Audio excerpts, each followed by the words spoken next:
नमस्ते सबैलाई। यो मेरो प्यारा जेन एच-जेड साथीहरूका लागि हो। यदि तपाईहरू भाइरल भएका छौं भने अहिले नै कानुनको सामु आत्मसमर्पण गर्नुहोस्। अहिले पो जेन एच-जेड को सरकार छ, पछि अर्को सरकार आउँछ। कानुनको शासन फेरि फर्किन्छ र त्यसपछि खोज तलास सुरु हुन्छ। नेपाल प्रहरीलाई त तपाईहरूले चिनेको होला।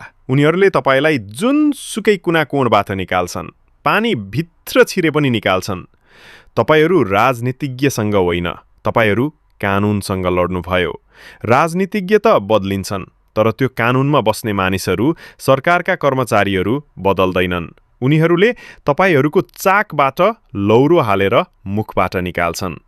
यो भन्दा बढी तपाईहरूलाई उठाउने मान्छे कुनै पनि फस्दैन, किनभने तिनीहरू सिधै कतै पनि आएका छैनन् र सिधा केही पनि बोलेका छैनन्।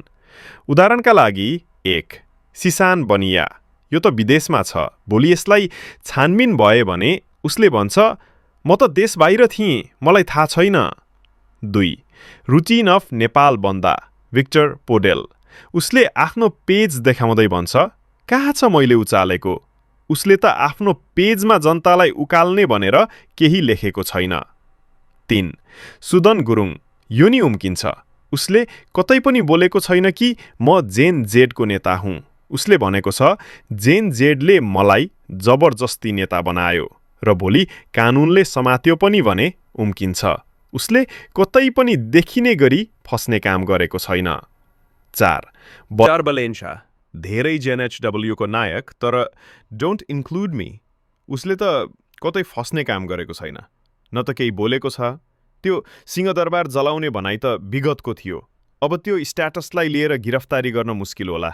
अरू जो उकालेका छन् तिनीहरू पनि यस्तै गरी उम्किन्छन्। यी सबै उनीहरूको साथमा भएको कुरा सबैलाई थाहा छ, तर प्रमाण छैन। तपाईहरूलाई उकालिएको सबै यो तिनीहरूकै फेक आइडी साइबर सेनाबाट भएको हो।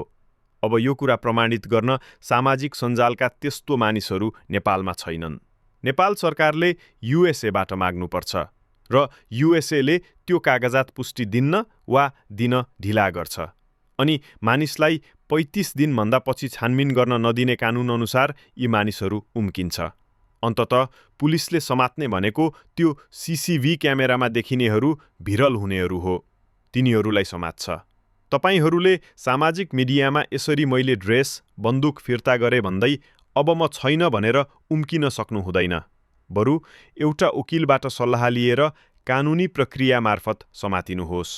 म यति भन्न चाहन्छु।